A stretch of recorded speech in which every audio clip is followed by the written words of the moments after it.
Of all the characters in the Mahabharata, I find myself thinking about Karna the most. Every time I read his story, one question comes back to me. How does someone so extraordinary spend an entire lifetime trying to prove they are enough?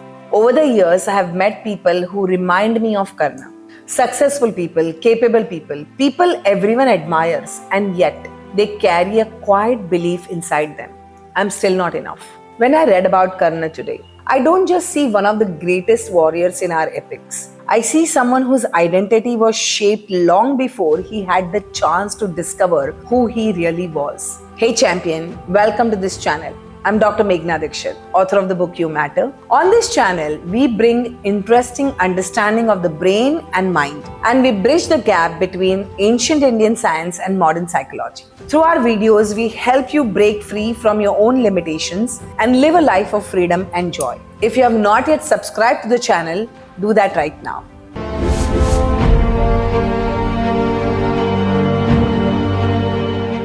And let's come back to Karna. So Karna was born to Kunti. He was the son of Surya. He entered this world wearing divine armor and golden earrings. Everything about his birth pointed towards greatness. And then his life took a very different turn. He was placed in a basket, set afloat on a river.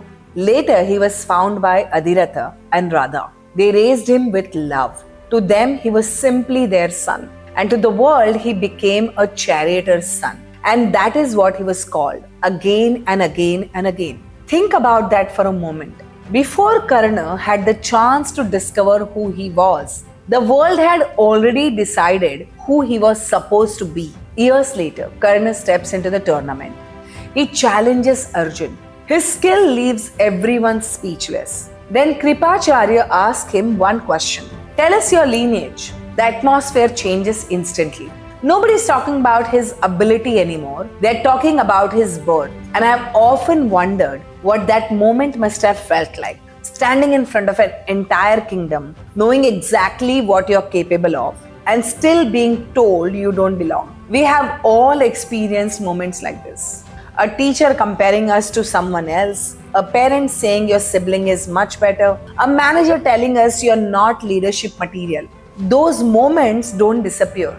Our brain stores them, especially when shame is involved. Shame is one of the strongest emotional experiences our brain can remember. For our ancestors, acceptance meant survival. Rejection meant danger. That wiring still exists today. That's why one painful moment can quietly shape the way we see ourselves for years. Now let me ask you something.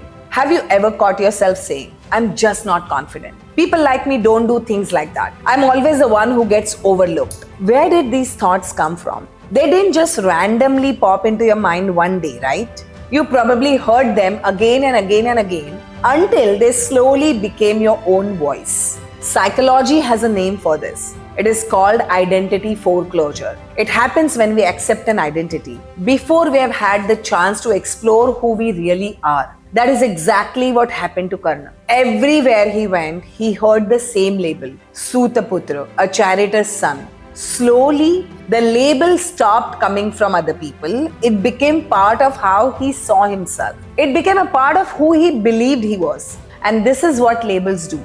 They begin as words.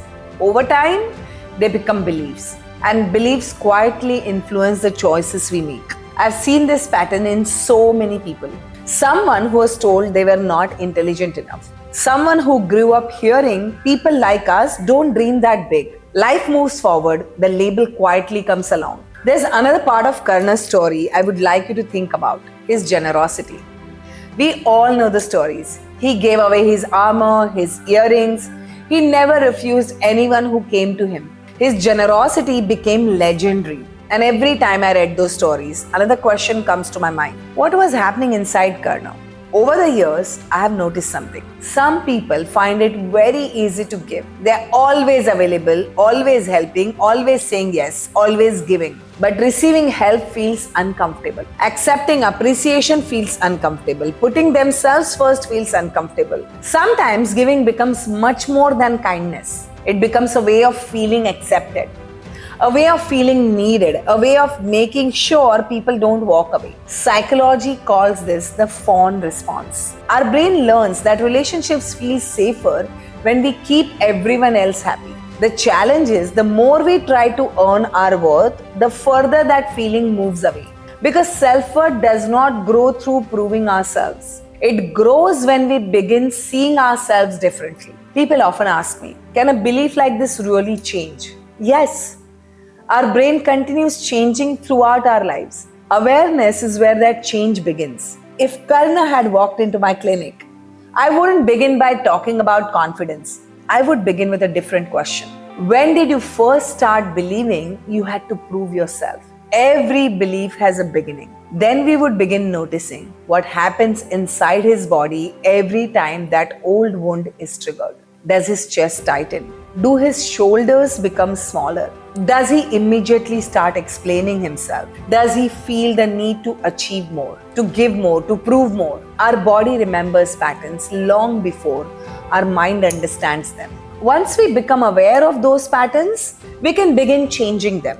Slowly, we build a different identity. The identity that is based on our values, our choices, our character, not on a label someone else gave us years ago. Karna never had the opportunity to do that. We do. And that is where healing begins. So I would like to leave you with one question. Which label are you still carrying that never belonged to you? One that came from somewhere else, from someone else. If this conversation gave you a new way of looking at Karna, tell me in the comments. I would love to know what resonated with you. And if you enjoy understanding psychology, neuroscience, and our Indian epics through conversations like this, like, share, and subscribe to the channel. I will see you in the next one.